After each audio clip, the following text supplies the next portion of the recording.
as to the action taken on the recommendations contained in the above report. Item number 2, माननीय वित्त मंत्री Nirmala Sitharaman ji.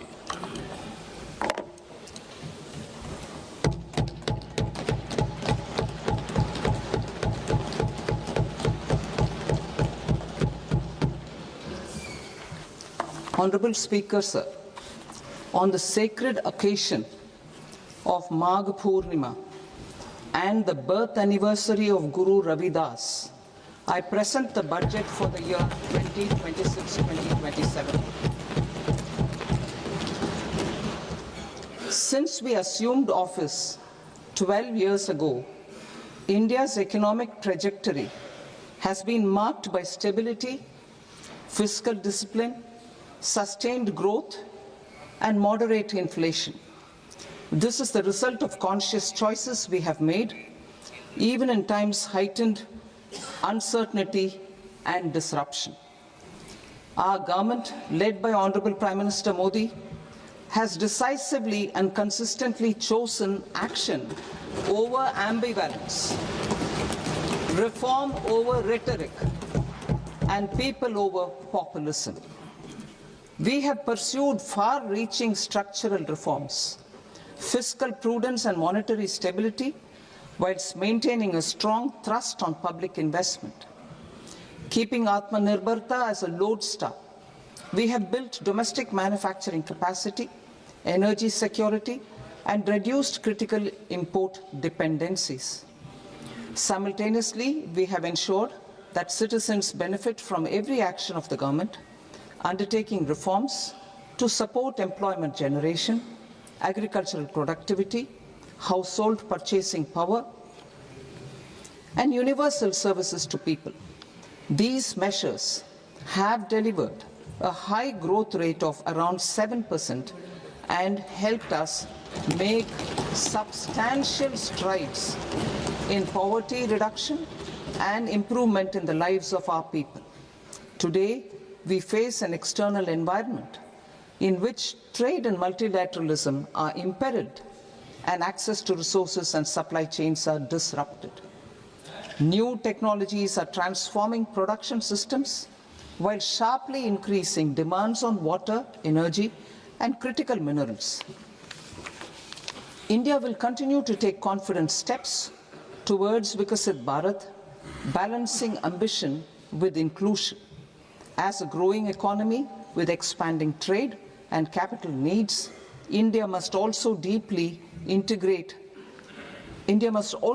remain deeply integrated with global markets, exporting more and attracting stable long-term investment. As I begin Part A, I want to express my gratitude to the people for standing firmly with us as we forge our way together towards becoming one of the largest economies of the world.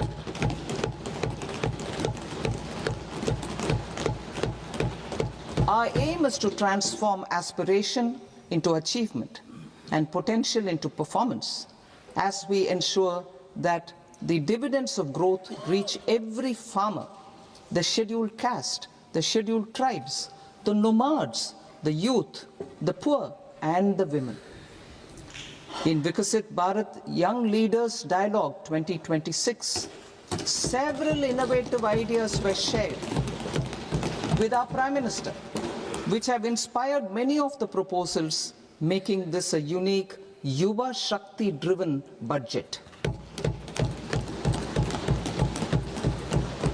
Our government's sankalp is to focus on our poor, underprivileged, and the disadvantaged.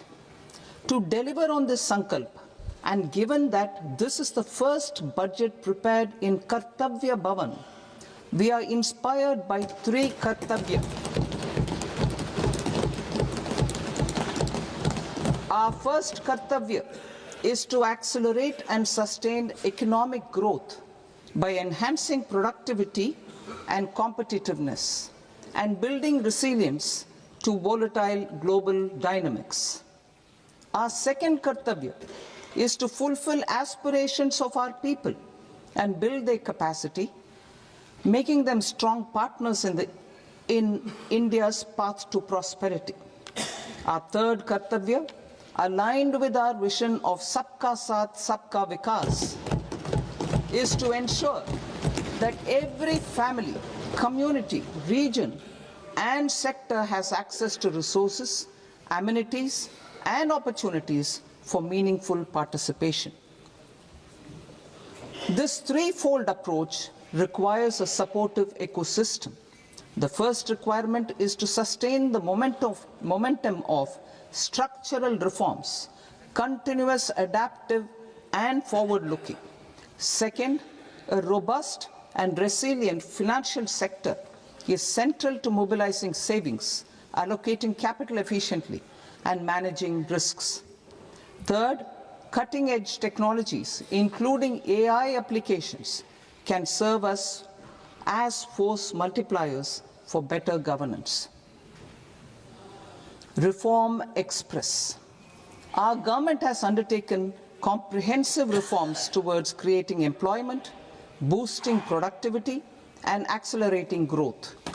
After the Prime Minister's announcement on Independence Day in 2025, over 350 reforms have been rolled out. This includes GST simplification, notification of labor codes, and rationalization of mandatory quality control orders. High-level committees have been formed, and in parallel, the central government is working with the state governments on deregulation and reducing compliance requirements. The Reform Express is well on its way and will maintain its momentum to help us fulfill our kartavya. I now move to specific proposals.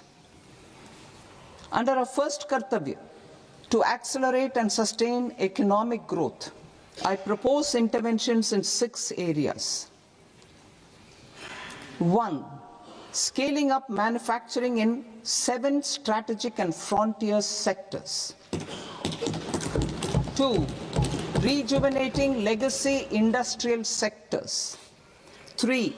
Creating champion MSMEs. 4. Delivering a powerful push for infrastructure. 5. Ensuring long-term security and stability. And 6. Developing city economic regions. Scaling up of manufacturing in 7 strategic and frontier sectors.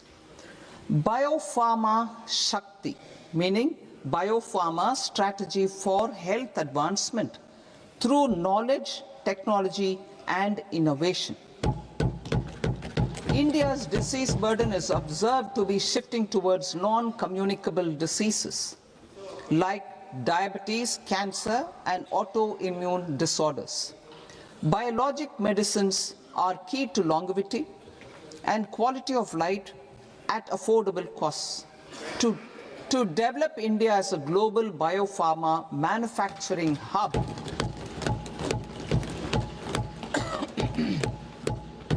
I propose the Biopharma Shakti with an outlay of 10,000 crores over the next 5 years. This will build the ecosystem for domestic production of biologics and biosimilars. The strategy will include a biopharma-focused network with 3 new national institutes of pharmaceutical education and research, popularly known as NIPERs, and upgrading 7 existing ones. It will also create a network of 1,000 accredited India clinical trials sites. We propose to strengthen the Central Drug Standard Control Organization to meet global standards and approve timeframes through approval timeframes through a dedicated scientific review cadre and specialists. India's semiconductor mission 1.0 expanded India's semiconductor sector capabilities. Building on this, we will launch ISM 2.0 to produce equipment and materials, design full-stack Indian IP, and fortify supply chains. We will also focus on industry-led research and training centers to develop technology and skilled workforce. The Electronics Components Manufacturing Scheme, launched in April 2025 with an outlay of 22,919 crores, already has investment commitments at double the targets. We propose to increase the outlay to 40,000 crores to capitalize on this momentum.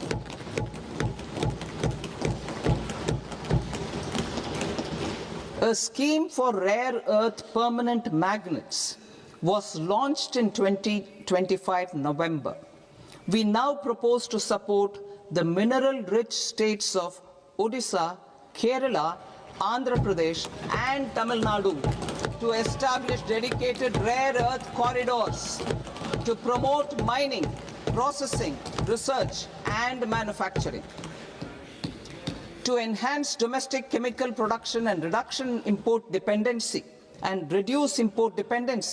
we will launch a scheme to support states in establishing 3 dedicated chemical parks through challenge route on a cluster-based plug-and-play model.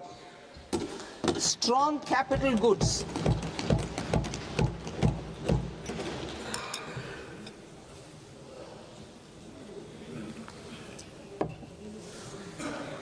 Strong capital goods capability is a determinant of productivity and quality across different sectors. Towards building this capacity, I propose the following. High-tech tool rooms will be established by central public sector enterprises at 2 locations as digitally enabled automated service bureaus that locally design, test and manufacture high-precision components at scale and at lower cost. 2. A scheme for enhancement of construction and infrastructure equipments will be introduced to strengthen domestic manufacturing of high value and technologically advanced CIE. This can range from lifts in a multi-storied apartment or firefighting equipment in multiplexes, large or small, and to tunnel boring equipments for building metros and high-altitude roads. I also propose a scheme for container manufacturing to create a globally competitive container manufacturing ecosystem with a budgetary allocation of 10,000 crores over a 5-year period. For the labor-intensive textile sector, I propose an integrated program with 5 subparts. 1. The National Fiber Scheme for self-reliance in natural fibers, such as silk, wool and jute, man-made fibers, and new age fibers. Textile expansion and employment scheme to modernize traditional clusters with capital support for machinery, technology upgradation, and common testing and certification centers. 3. The National Handloom and Handicraft Program to integrate and strengthen existing schemes and ensure targeted support for weavers and artisans. Tex Eco initiative to promote globally competitive and sustainable textiles and apparels. Samarth 2.0 to modernize the upgrade the textile skilling ecosystem through collaboration with industry and academic institutions. Further, I propose to set up mega textile parks in challenge mode. They can also focus on bringing value addition to technical textiles. I propose to launch the Mahatma Gandhi Gram Swaraj initiative to strengthen khadi, handloom and handicrafts. This will help in global market linkage and branding. It will streamline and support training, skilling, quality of process and production. This will benefit our weavers, village industries, one district, one product ODOP initiative and also our rural youth. India has the potential to emerge as a global hub for high-quality, affordable sports goods. I propose a dedicated initiative for sports goods that will promote manufacturing, research, and innovation in equipment design, as well as material sciences. Rejuvenation of legacy industrial clusters. I propose to introduce a scheme to revive 200 legacy industrial clusters to improve their cost competitiveness and efficiency through infrastructure and technology upgradation. Creating champion SMEs and supporting micro enterprises. Recognizing MSMEs as a vital engine of growth, I propose a three-pronged approach to help them grow as champions. Equity support. I propose to introduce a dedicated 10,000 crores SME growth fund to create future champions, incentivizing enterprises based on select criteria. I also propose to top up the Self-Reliant India Fund set up in 2021 with 2,000 crores to continue support to micro enterprises and maintain their access to risk capital. Liquidity support. With TREDS, more than 7 lakh crore has been made available to MSMEs. To leverage its full potential, I propose 4 measures. 1. Mandate TREDS as the transaction settlement platform for all purchases from MSMEs by CPSEs, serving as a benchmark for other corporates. 2. Introduce a credit guarantee support mechanism through CGTMSE for invoice discounting on TREDS platform. 3. Link GEM with TREDS for sharing information with financiers about government purchases from MSMEs, encouraging cheaper and quicker financing. 4.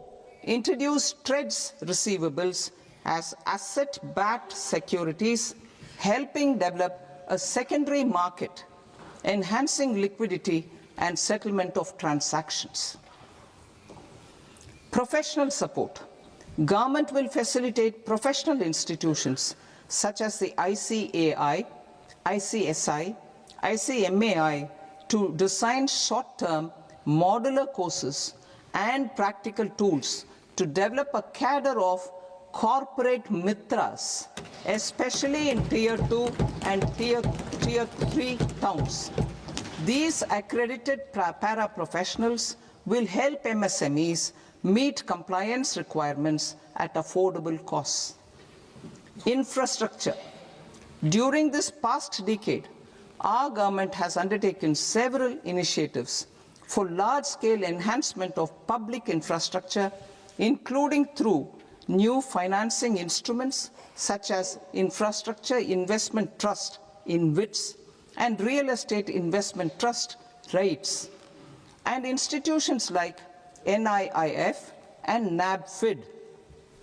We shall continue to focus on developing infrastructure in cities with over 5 lakh population, that is Tier 2, Tier 3 cities, which have expanded to become growth centers.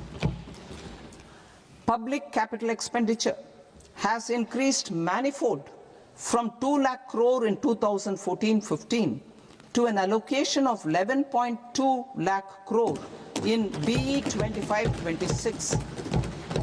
In this coming year, that is financial year 2026-27, I propose to increase it to 12.2 lakh crores to continue the momentum. To strengthen the confidence of private developers regarding risks during infrastructure development and construction phase, I propose to set up an infrastructure risk guarantee fund to provide prudentially calibrated partial credit guarantee to lenders. Over the years, Rights have emerged as a successful instrument for asset monetization. I propose to accelerate recycling of significant real estate assets of the CPSEs through the setting up of dedicated rights. To promote environmentally sustainable movement of cargo, I propose to 1. Establish new dedicated freight corridors connecting Dankuni in the east to Surat in the west. Operationalize 20 new national waterways over the next 5 years. Starting with National Waterways 5 in Orissa to connect mineral-rich areas of Talcher and Angul and industrial centers like Kalinga Nagar to the ports of Paradeep and Dhamra. Training institutes will be set up as regional centers of excellence for development of required manpower for these waterways. This will benefit youth in the entire stretch of the waterways to train and acquire skills. Further, a ship repair ecosystem catering to inland waterways will also be set up at Varanasi and Patna. And C, launch a coastal cargo promotion scheme for incentivizing a modal shift from rail to road to increase the share of inland waterways and coastal shipping from 6% to 12% by 2047. To enhance last mile and remote connectivity and promote tourism, I propose to give incentives to indigenize manufacturing of seaplanes. A seaplane VGF scheme will be also introduced to provide support for operations. Carbon capture, utilization and storage. Aligning with the roadmap launched in December 2025, the carbon capture,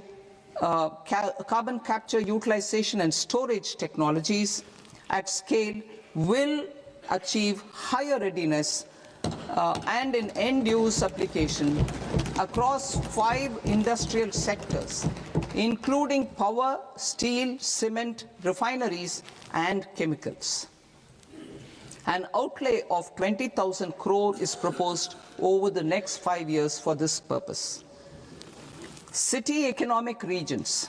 Cities are India's engines of growth, innovation, and opportunities. We shall now focus on Tier 2, Tier 3 cities, and even temple towns, which need modern infrastructure and basic amenities. This budget aims to further amplify the potential of cities to deliver the economic power of agglomerations by mapping city economic regions based on their specific growth drivers. An allocation of 5,000 crore per CER over 5 years is proposed for implementing their plans through a challenge mode with a reform-cum-result-based financing mechanism. In order to promote environmentally sustainable passenger systems, we will develop 7 high-speed rail corridors between cities as growth connectors, namely Mumbai to Pune, Pune to Hyderabad, Hyderabad to Bengaluru, Hyderabad to Chennai, Chennai to Bengaluru, Delhi to Varanasi, Varanasi to Siliguri.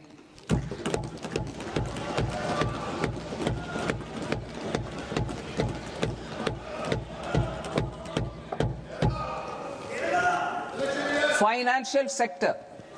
The Indian banking sector today is characterized by strong balance sheet, historic highs in profitability, improved asset quality, and coverage exceeding 98% of villages in the country. At this juncture, we are well placed to futuristically evaluate the measures needed to continue on the path of reform-led growth of this sector. I propose setting up a high-level committee on banking for Vikasit Bharat. High-level committee on banking for Vikasit Bharat to comprehensively review the sector and align it with India's next phase of growth, while safeguarding financial stability, inclusion, and consumer protection. The vision for NBFCs for Vikasit Bharat has been outlined with clear targets for credit disbursement and technology adoption in order to achieve scale and improve efficiency in the public sector NBFCs. As a first step, it is proposed to restructure the Power Finance Corporation and Rural Electrification Corporation.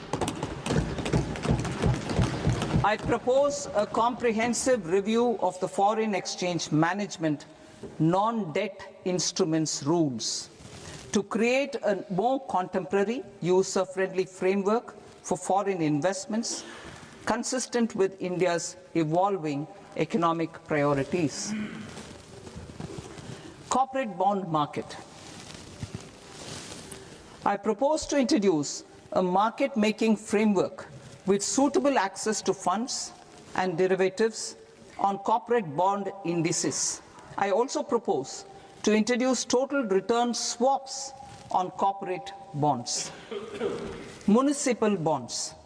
To encourage the issuance of municipal bonds of higher value by larger cities, I propose an incentive of 100 crore rupees for a single bond issuance. 100 crore rupees for a single bond issuance of more than 1,000 crore. The current scheme under Amrit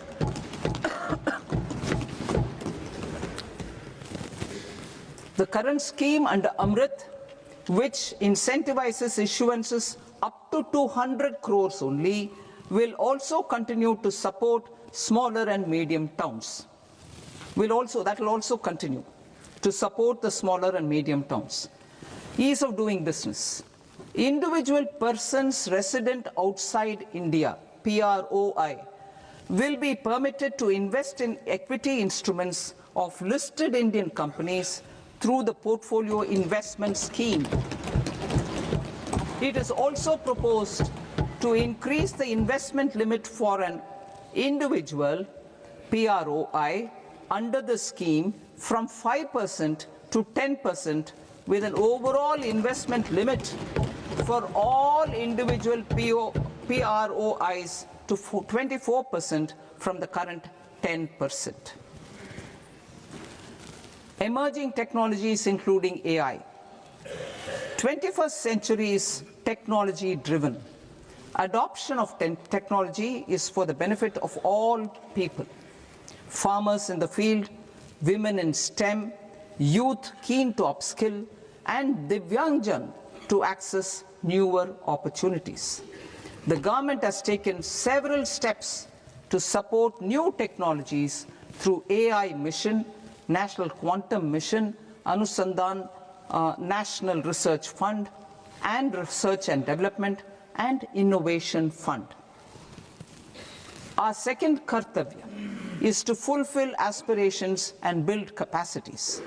Close to 25 crore individuals have come out of multi-dimensional poverty through a decade of our government's sustained and reform-oriented efforts.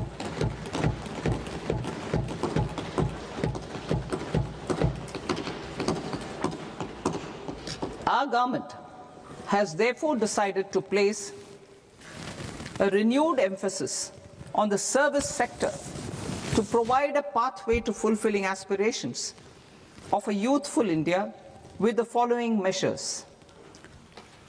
I propose to set up a high-powered Education to Employment and Enterprises Standing Committee to recommend measures that focus on services sector as a core driver of Vikasit Bharat. This will make us a global leader in services with a 10% global share by 2047.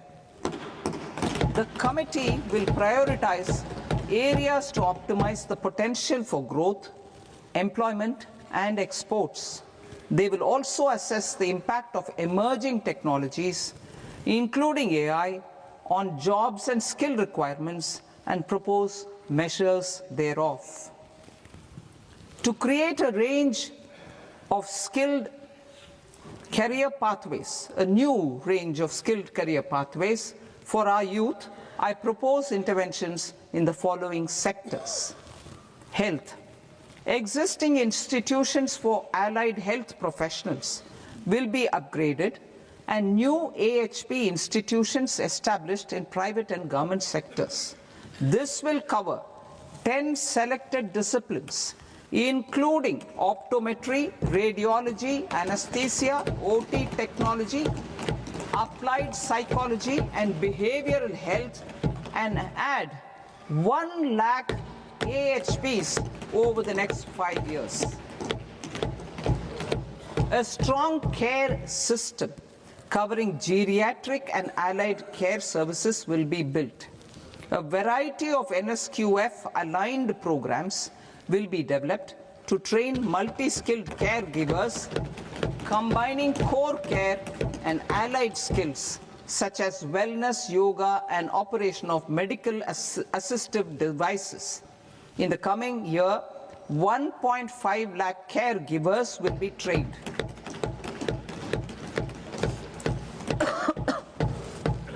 Hubs for medical value tourism. To promote India as a hub for medical tourism services, I propose to launch a scheme to support states in establishing 5 regional medical hubs in partnership with the private sector. These hubs will serve as integrated healthcare complexes that combine medical, educational, and research facilities. They will have Ayush centers, medical value tourism facilitation centers, and infrastructure for diagnostics, post-care, and rehabilitation. These hubs will provide diverse opportunities, job opportunities for health professionals, including doctors and AHPs. Ancient Indian yoga, already respected in several parts of the world, was given a mass global recognition when Honorable Prime Minister took it to the UN. Post-COVID, Ayurveda gained a similar global acceptance and recognition. Exporting quality Ayurveda products helps farmers who grow the herbs and youth who process the products. To meet growing global demand, a few more steps are being taken. I propose to 1. Set up 3 new All India Institutes of Ayurveda. 2. Upgrade Ayush pharmacies and drug testing labs for higher standards of certification ecosystem and make available more skilled personnel. 3. Upgrade the WHO Global Traditional Medicine Center in Jamnagar to bolster evidence-based research, training, and awareness for traditional medicine. Animal husbandry. Livestock contributes to close to 16% of farm income, including of poor and marginal households. To scale up availability of veterinary professionals by more than 20,000, I propose to roll out a loan-linked capital subsidy support scheme for establishment of veterinary and para-veterinary colleges, veterinary hospitals, diagnostic laboratories, and breeding facilities in private sector. Collaboration between Indian and foreign institutions will also be facilitated. Orange economy. India's animation, visual effects, gaming and comics sector, AVGC sector, is a growing industry projected to require 2 million professionals by 2030. I propose to support the Indian Institute of Creative Technologies, Mumbai, in setting up AVGC content creator labs in 15,000 secondary schools all over the country and 500 colleges. The Indian design industry is expanding rapidly, and yet there is a shortage of Indian designers. I propose to establish, through Challenge Route, a new National Institute of Design to boost design education and development in the eastern region of India. Education. Our government will support states through Challenge Route in creating 5 university townships in the vicinity of major industrial and logistics corridors. These planned academic zones will host multiple universities, colleges, and research institutions, skill centers, and residential complexes. In higher education, STEM institutions, prolonged hours of study and laboratory work pose some challenges for girl students. Through VGF, Viability Gap Funding and capital support, one girls' hostel will be established in every district.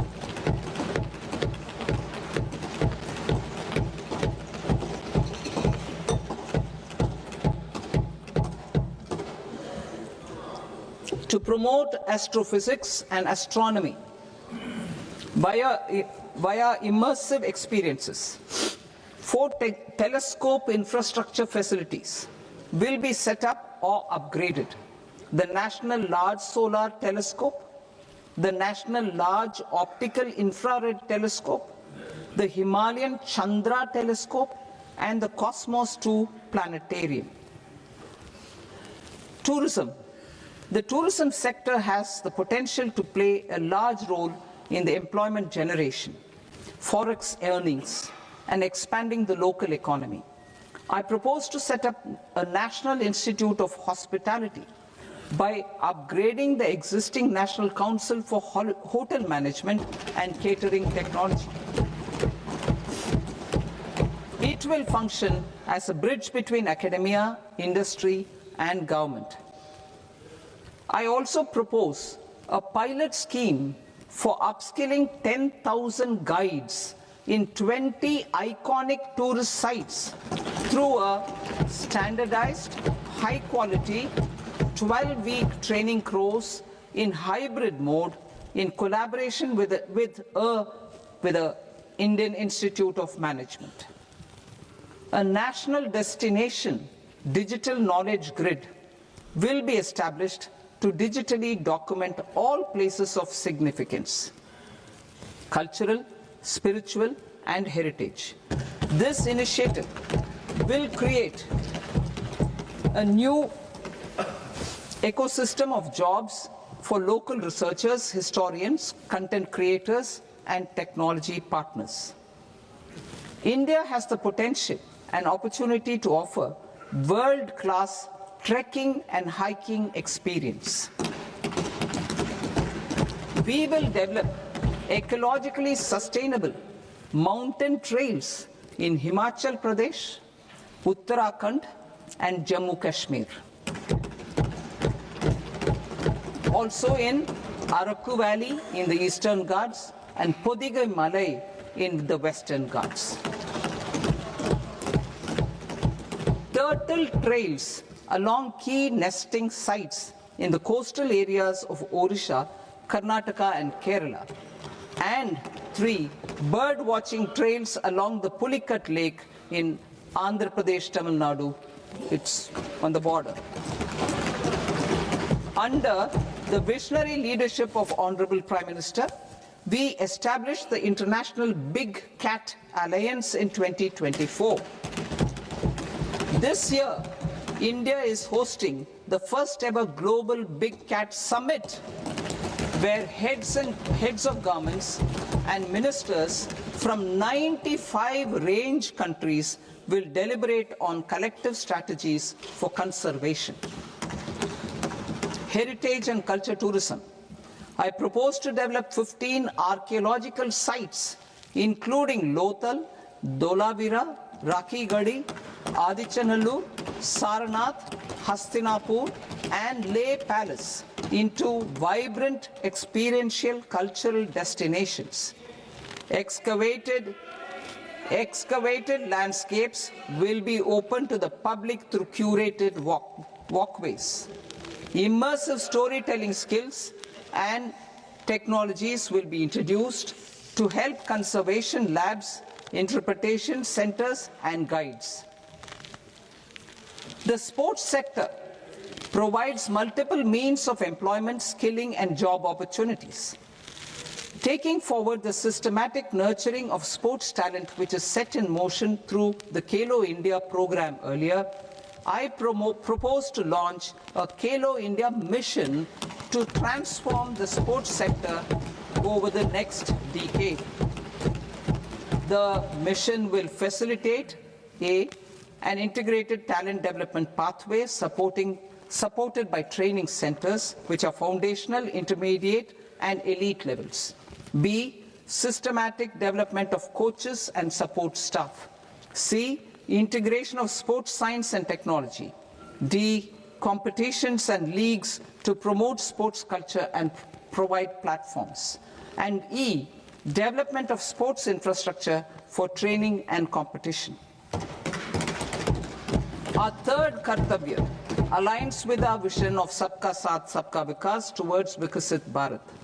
This requires targeted efforts for 1. Increasing farmer incomes through productivity enhancement and entrepreneurship, with special attention to small and marginal farmers.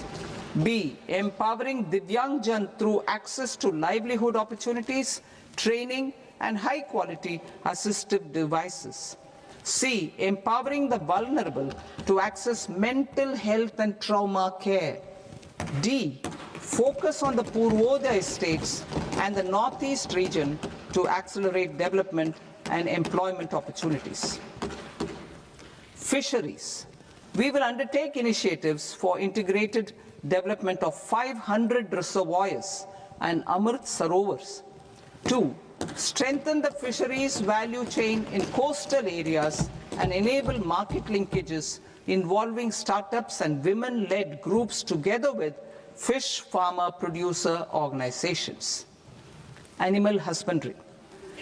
To provide quality employment opportunities in rural and peri-urban areas, we will support the animal husbandry sector in entrepreneurship development through A.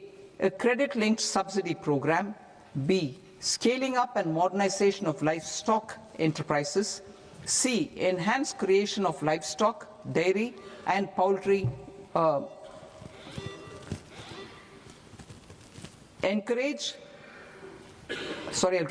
enhanced creation of livestock, dairy, and poultry-focused integrated value chains, and D, encourage creation of livestock farmer-producer organizations.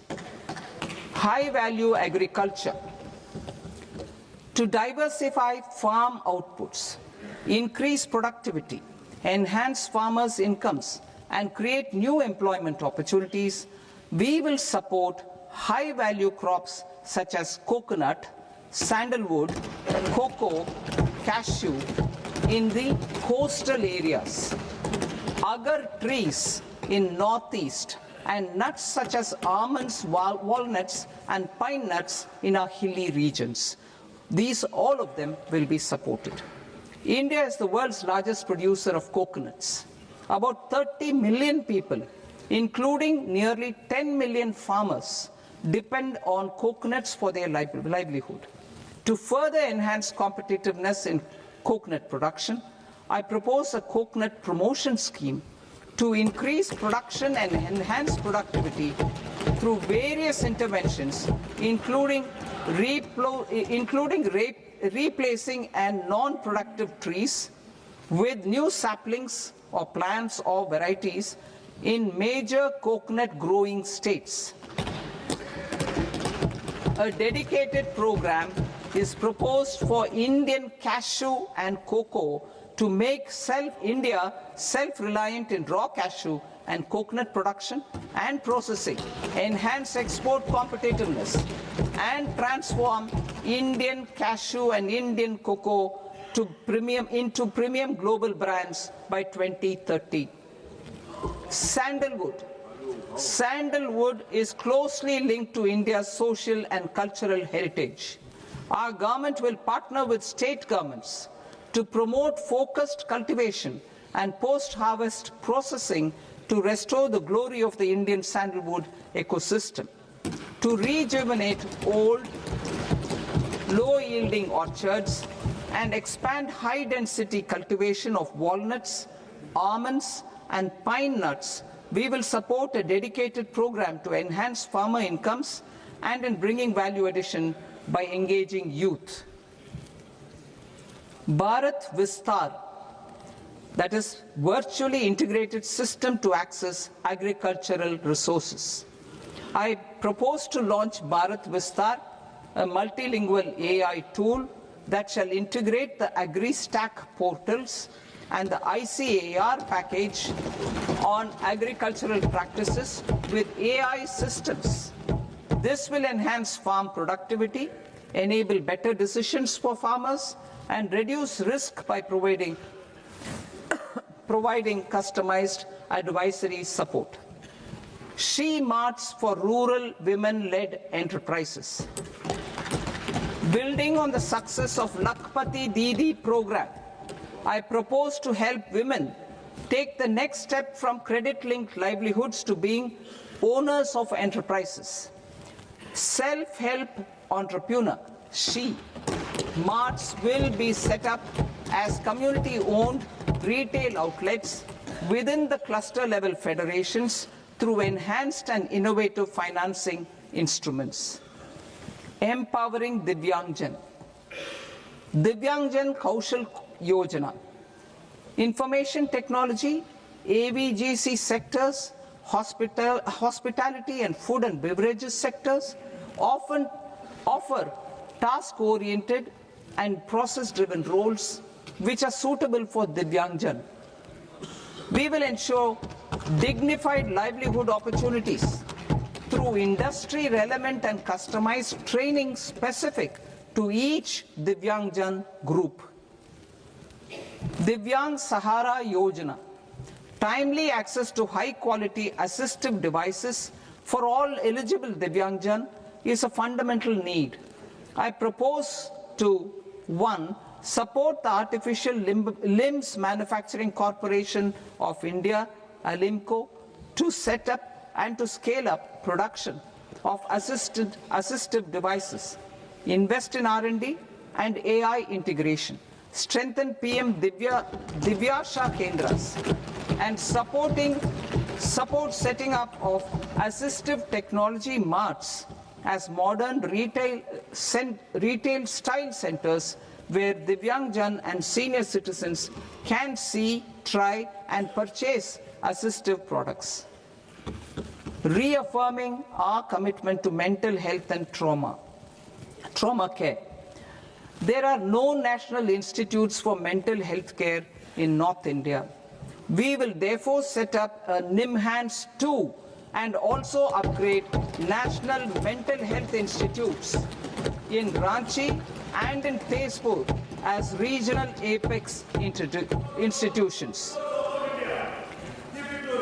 Emergencies expose families, particularly the poor and vulnerable, to unexpected expenditure. We will strengthen and increase these capacities by 50% in district hospitals by establishing emergency and trauma care centers. Focus on Purvodaya states and northeastern regions. Purvodaya. I propose the development of an integrated East Coast industrial corridor with a well-connected node at Durgapur, creation of 5 tourism destinations in 5 Purvodaya states, and the provision of 4,000 e-buses.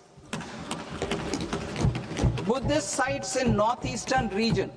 The northeastern region is a civilizational confluence of Theravada and Mahayana or Vajrayana traditions. I propose to launch a scheme for development of Buddhist circuits in Arunachal Pradesh, Sikkim, Assam, Manipur, Mizoram, and Tripura. The scheme will cover preservation of temples and monasteries, pilgrimage interpretation centers, connectivity, and pilgrim amenities.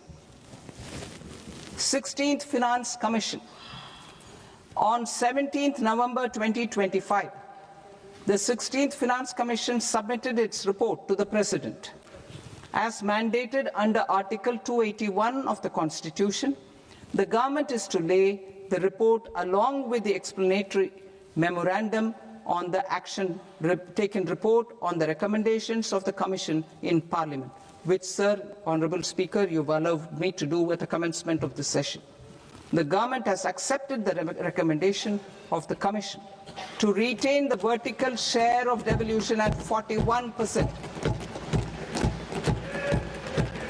As recommended by the Commission, I have provided 1.4 lakh crores of rupees to the states for the year 2026-2027 as Finance Commission grants. These include rural and urban local body and disaster management grants. Fiscal consolidation. Government has been delivering on our fiscal commitments consistently without compromising on social needs.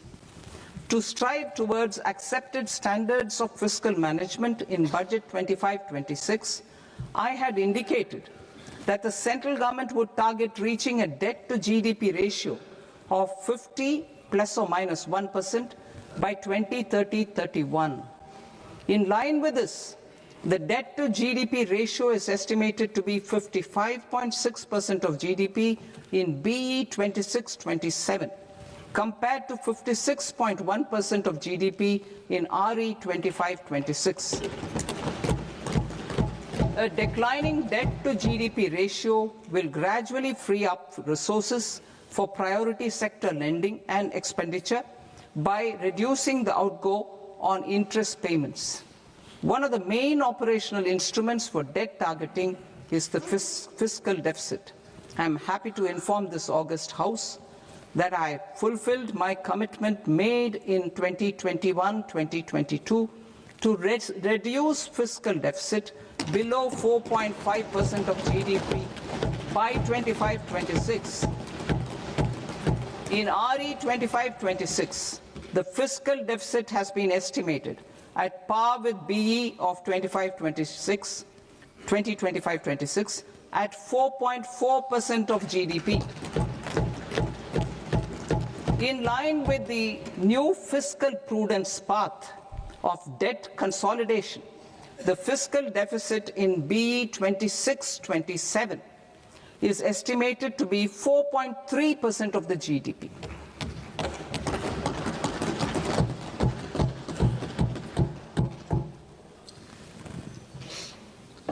The revised estimates of the non-debt receipts are 34 lakh crore rupees, of which the centre's net tax receipts are 26.7 lakh crore.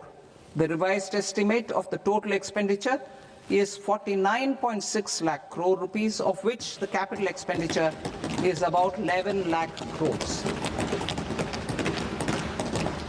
Budget estimates 2026 to 2027.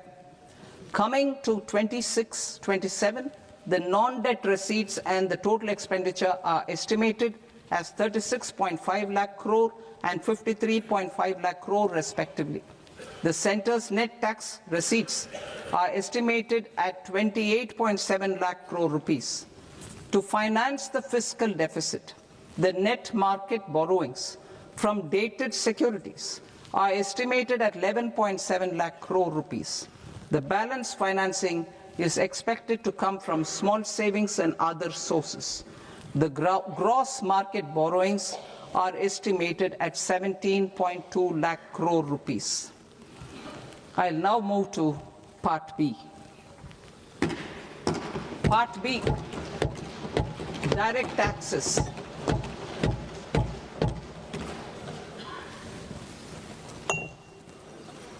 Honourable Speaker, sir, I now present my proposals on direct taxes. New Income Tax Act. In July 2024, I announced a comprehensive review of the Income Tax Act 1961. This was completed in a record time, and the Income Tax Act 2025 will come into effect from 1st April 2026. The simplified income tax rules and forms will be notified shortly, giving adequate time to taxpayers to acquaint themselves with its requirements. The forms have been redesigned such that ordinary citizens can comply without difficulty. Ease of living. I propose that any interest awarded by the Motor Accident Claims Tribunal to a natural person will be exempt from income tax, and any TDS on this account will be done away with. I propose to reduce TCS rate on the sale of overseas tour program package from the current 5% and 20% to 2% without any stipulation of amount. I propose to reduce TCS rate for pursuing education and for medical purposes under the Liberalized Remittance Scheme, popularly known as LRS, from 5% to 2%. Supply of manpower services is proposed to be specifically brought within the ambit of payment to contractors for the purpose of TDS to avoid ambiguity. Thus, TDS on these services will be at the rate of either 1% or 2% only. I propose a scheme for small taxpayers, wherein a rule-based automated process will enable obtaining a lower or nil deduction certificate instead of filing an application with the assessing officer. For the ease of taxpayer holding securities in multiple companies, I propose to enable depositories to accept Form 15G or Form 15H from the investor and provide it directly to various relevant companies. I propose to extend time available for revising returns from 31st December to up to 31st March with the payment of a nominal fee. I also propose to stagger the timeline for filing of tax returns. Individuals with ITR 1 and ITR 2 returns will continue to file till 31st July, and non-audit business cases or trusts are proposed to be allowed time till 31st August. TDS on sale of immovable property by a non-resident is proposed to be deducted and deposited through resident buyers and his or her PAN-based challan instead of requiring a TAN, which is a temporary accounting number. To address practical issues of small taxpayers like students, young professionals, tech employees, relocated NRIs, and such others, I propose to introduce a one-time 6-month foreign asset disclosure scheme for these taxpayers to disclose income or assets below a certain size. This scheme would be applicable for two categories of taxpayers, namely, A, who did not disclose their overseas income or assets, and B, who disclosed their overseas income and or paid due tax but could not declare the asset acquired. For category A, the limit of undisclosed income or asset is proposed to be up to 1 crore rupees. They need to pay 30% of fair market value of asset or 30% of undisclosed income as tax and 30% as additional income tax in lieu of penalty, and would thereby get immunity from prosecution. For category B, asset value is proposed to be up to 5 crore rupees. Here, immunity from both penalty and prosecution will be available with a payment of fee of 1 lakh rupees. Rationalizing penalty and prosecution. Multiplicity of proceedings are hindrance to the ease of doing business. I propose to integrate assessment and penalty proceedings by way of a common order for both. There will be no interest liability on the taxpayer on the penalty amount for the period of appeal before the first appellate authority, irrespective of the outcome of appeal process. Further, quantum of prepayment is being reduced from 20% to 10% and will continue to be calculated only on core tax demand. As an additional measure for reducing litigation, I propose to allow taxpayers to update their returns even after reassessment proceedings have been initiated, and an additional 10% tax rate over and above the rate applicable for the relevant year. The assessing officer will then use only this updated return in his proceedings. There is already a framework for immunity from penalty and prosecution in the cases of underreporting. I propose to apply this framework for immunity to misreporting too. However, in such a case, the taxpayer will need to pay 100% of the tax amount as an additional income tax over and above the tax and interest due. Penalties for certain technical defaults, such as failure to get accounts audited, non-furnishing of transfer pricing audit report, and default in furnishing statement for financial transactions, are proposed to be converted into fee.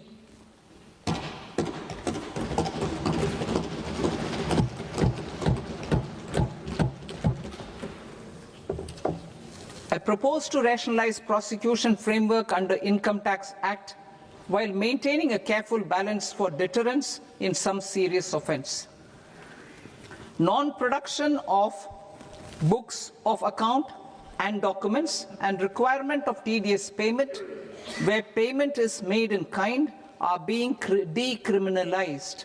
Further, minor offences will attract fine only.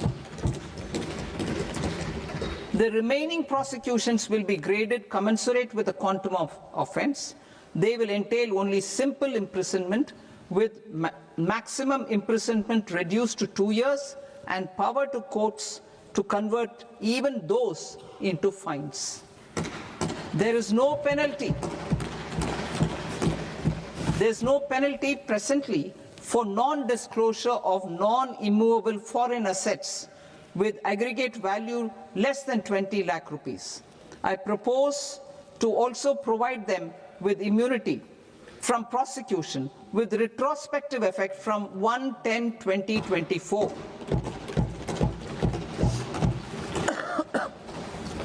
Cooperatives.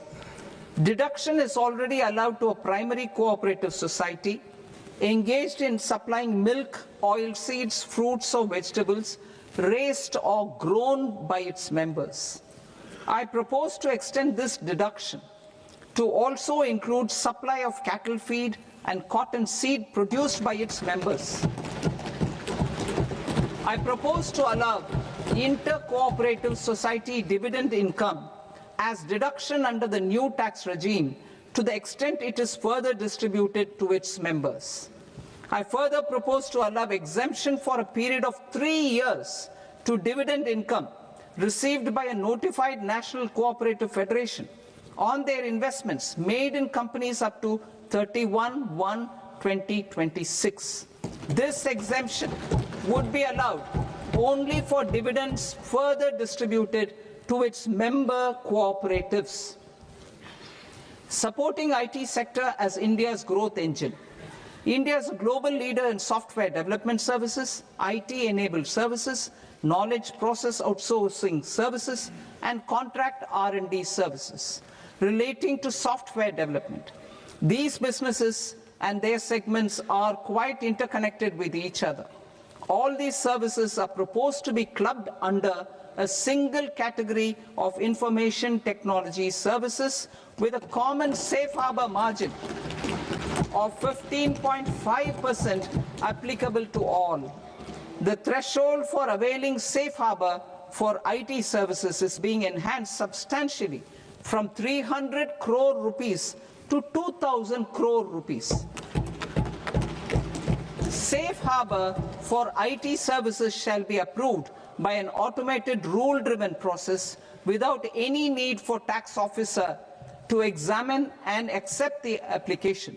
Once applied by an IT services company, the same safe harbor can be continued for a period of 5 years at a stretch at its choice. For IT services companies who want to conclude advanced pricing agreement, APA, I propose to fast-track unilateral APA process for IT services and endeavor to conclude it within a period of 2 years. The period of 2 years can be extended by a further period of 6 months on taxpayers' request. I propose to extend the facility of modified returns available to the entity entering APA to its associated entities also. Attracting global business and investment. Recognizing the need to enable critical infrastructure and boost investment in data centers, I propose to provide tax holiday till 2047 to any foreign company that provides cloud services to customers globally by using data center services from India. It will, however, need to provide services to Indian customers through an Indian reseller entity. I also propose to provide a safe harbor of 15% on cost in case the company providing data center services from India is a related entity. To harness the efficiency of just-in-time logistics for electronic manufacturing, I propose to provide safe harbor to non-residents for component warehousing in a bonded warehouse at a profit margin of 2% of the invoice value. The resultant tax of about 0.7% will be much lower than in competing jurisdictions. To provide fillip to toll manufacturing in India, I propose to provide exemption from income tax for 5 years to any non-resident who provides capital goods, equipment, or tooling to any toll manufacturer in a bonded zone. To encourage vast pool of global talent to work in India for a longer period of time, I propose to provide exemption to global, non-India sourced income of a non-resident expert for a stay period of 5 years under notified schemes. I propose to provide exemption from minimum alternate tax, the MAT, to all non-residents who pay tax on presumptive basis. Tax administration. I propose to constitute a joint committee of Ministry of Corporate Affairs and Central Board of Direct Taxes for incorporating the requirements of income computation and disclosure standards, the ICDS, in the Indian Accounting Standards, IND-AS itself. Separate accounting requirement based on ICDS will be done away with from the tax year 27-28.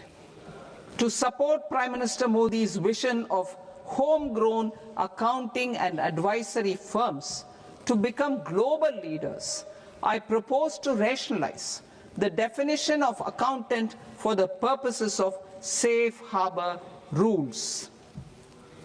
Other tax proposals. Change in taxation of buyback was brought in to address the improper use of buyback route by promoters.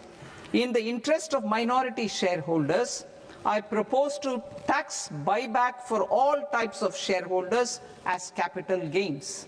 However, to disincentivize misuse of tax arbitrage, promoters will pay an additional buyback tax. This will make effective tax 22% for corporate promoters. For non-corporate promoters, the effective tax will be 30%. TCS rate for sellers of specific goods, namely alcoholic liquor, scrap, and minerals, will be rationalized to 2%, and that on tendu leaves will be reduced from 5% to 2%. I propose to raise the STT on futures to 0.05% from the present 0.02%. STT on options premium and exercise of options are both proposed to be raised to 0.15% from the present rate of 0.1% and 0.125% respectively. We reformed the taxation landscape for corporates in 2019 by providing them a simplified regime with lower tax rate so that they could productively focus on business rather than on claim of deductions and exemptions. To encourage companies to shift to the new regime, set off of brought forward MAT credit, minimum alternate tax credit, is proposed to be allowed to companies only in the new regime. Set off using available MAT credit is proposed to be allowed to an extent of 1/4 of the tax liability in the new regime. MAT is proposed to be made final tax, so there will be no further credit accumulation from 1st April 2026. In line with this change, the rate of final tax is being reduced to 14% from the current MAT rate of 15%. The brought forward MAT credit of taxpayers accumulated till 30th March 2026 will continue to be available to them for set-off as above. Indirect taxes. I shall now take up proposals related to indirect taxes. My proposals for customs and central excise aim to further simplify the tariff structure, support domestic manufacturing, promote export competitiveness, and correct inversion in duty. To continue weeding out long-continuing customs duty exemptions, I propose to remove certain exemptions on items which are being manufactured in India or where the imports are negligible. Similarly, to further simplify the process of ascertaining the rate of duty applicable on a particular item, I propose to incorporate certain effective rates in various customs notifications to the tariff schedule itself. I shall now take up sector-specific proposals. Promotion of exports of marine, leather, and textile products. I propose to increase the limit for duty-free imports of specified inputs used for processing seafoods for export from the current 1% to 3% of FOB value of the previous year's export turnover. I also propose to allow duty-free imports of specified inputs, which is currently available for exports of leather or synthetic footwear, to exports of shoe uppers as well. I propose to extend the time period for export of final product from the existing 6 months to 1 year for exporters of leather or textile garments, leather or synthetic footwear, and other leather products. Energy transition and security.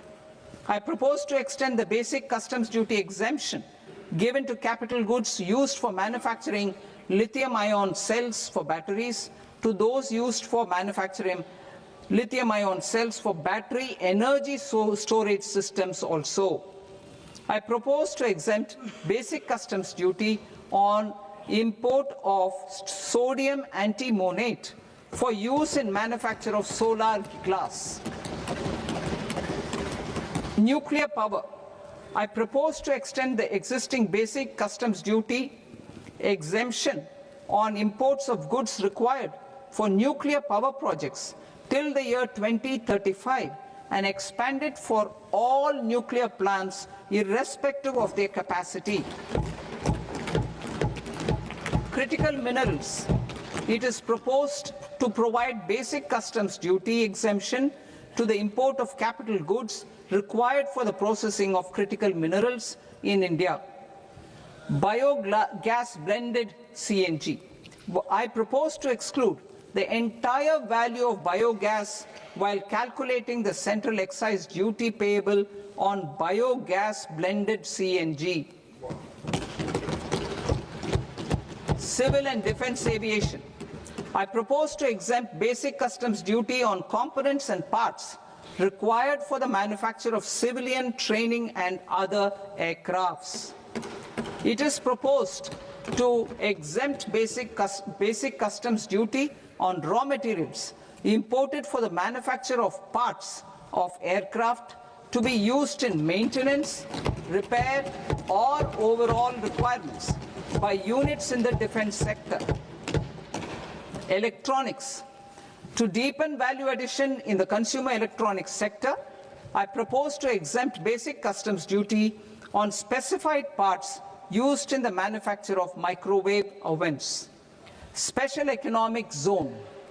To address the concerns arising about utilization of capacity by manufacturing units in the special economic zones due to global trade disruptions, I propose as a special one-time measure to facilitate sales by eligible manufacturing units in SEZs to the domestic tariff area at concessional rates of duty. The quantity of such sales will be limited to a prescribed proportion of their exports. Necessary regulatory changes will be undertaken to operationalize the measures while ensuring level playing field for the units working in the DTA. Ease of living. To rationalize the customs duty structure for goods imported for personal use, I propose to reduce the tariff rate on all dutiable goods imported for personal use from 20% to 10%. To provide relief to patients, particularly those suffering from cancer, I propose to exempt basic customs duty on 17 drugs or medicines. I propose also to add 7 more rare diseases for the purposes of exempting import duties on personal imports of drugs, medicines, and food for special medical purposes used in their treatment. Customs process. India's role and share in the global trade is poised for a major leap in line with our ambition and journey towards Vikasit Bharat. In this regard, I propose many measures for custom processes to have minimal intervention for smoother and faster movement of goods and greater certainty to the trade. Trust-based systems. I propose to enhance duty deferral period for Tier 2 and Tier 3 authorized economic operators, known as AEOs, from 15 days to 30 days. I propose to provide eligible manufacturer importers the same duty deferral facility.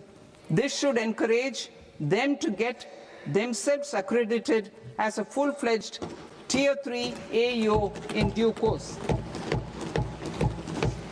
To provide greater certainty and for better business planning, I propose to extend validity period of advance ruling binding on customs from the present 3 years to 5 years. In the spirit of the whole of government approach,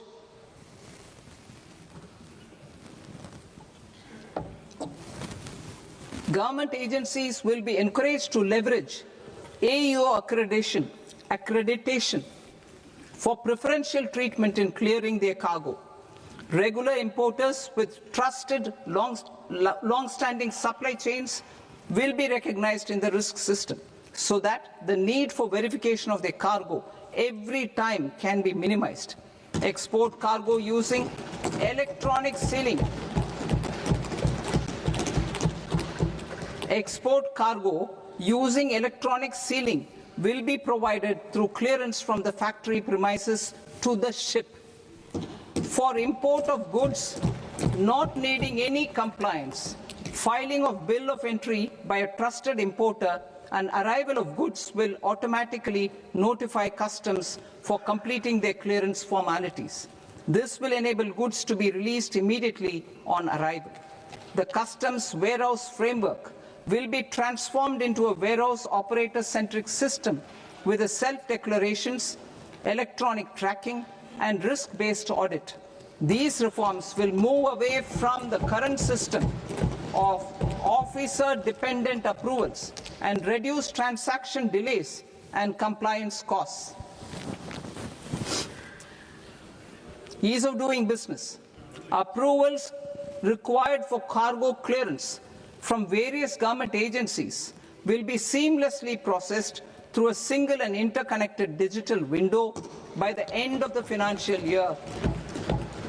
Processes involved in clearance of food, drugs, plant, and animal and wildlife products, accounting for about 70% of interdicted cargo, will be operationalized on this system by April 2026 itself. For goods not having any compliance requirement, clearance will be done by customs immediately after online registration is completed by the importer, subject to the payment of duty. Customs integrated system will be rolled out in 2 years as a single integrated and scalable platform for all customs processes. Utilization of non-intrusive scanning with advanced imaging and AI technology for risk assessment will be expanded in a phased manner with the objective to scan every container across all the major ports. New export opportunities to support Indian fishermen to fully harness the economic value of marine resources beyond our territorial waters. The following measures will be taken. A. Fish catch by an Indian fishing vessel in exclusive economic zone or on the high seas will be made free of duty.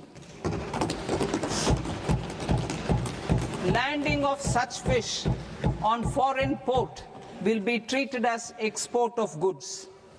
Safeguards will be put in place to prevent misuse during fish catch, transit, or transshipment. To support aspirations of India's small businesses, artisans, and startups to access global markets through e-commerce, I am pleased to announce complete removal of the current value cap of 10 lakh rupees per consignment on courier exports. In addition, handling of rejected and returned consignments will be improved with effective use of technology for identifying such consignments. I propose to revise provisions governing baggage clearance during international travel to address genuine concerns of passengers. The revised rules will enhance duty-free allowances in line with the present-day travel realities and provide clarity in temporary carriage of goods brought in or taken out.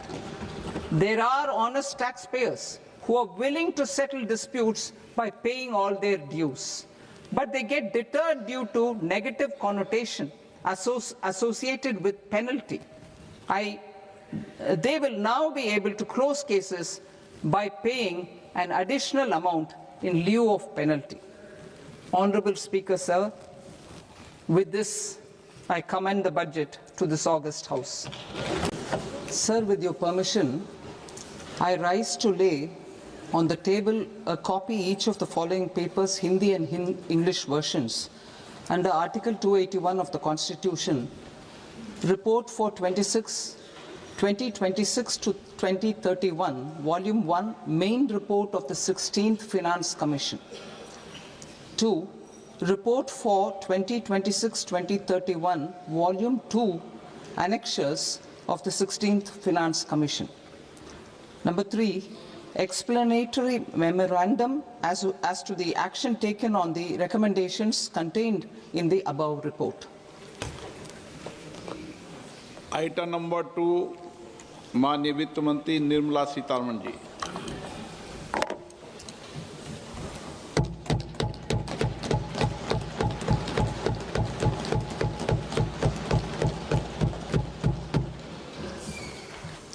Honorable Speaker, sir, on the sacred occasion of Magh Purnima and the birth anniversary of Guru Ravidas, I present the budget for the year 2026-2027. Since we assumed office 12 years ago, India's economic trajectory has been marked by stability, fiscal discipline, sustained growth, and moderate inflation. This is the result of conscious choices we have made, even in times heightened uncertainty and disruption. Our government, led by Honorable Prime Minister Modi, has decisively and consistently chosen action over ambivalence, reform over rhetoric, and people over populism. We have pursued far-reaching structural reforms, fiscal prudence and monetary stability, whilst maintaining a strong thrust on public investment. Keeping Atmanirbharta as a lodestar, we have built domestic manufacturing capacity, energy security, and reduced critical import dependencies. Simultaneously, we have ensured that citizens benefit from every action of the government, undertaking reforms to support employment generation, agricultural productivity, household purchasing power, and universal services to people. These measures have delivered a high growth rate of around 7% and helped us make substantial strides in poverty reduction and improvement in the lives of our people. Today, we face an external environment in which trade and multilateralism are imperiled and access to resources and supply chains are disrupted. New technologies are transforming production systems while sharply increasing demands on water, energy, and critical minerals. India will continue to take confident steps towards Viksit Bharat, balancing ambition with inclusion. As a growing economy with expanding trade and capital needs, India must also remain deeply integrated with global markets.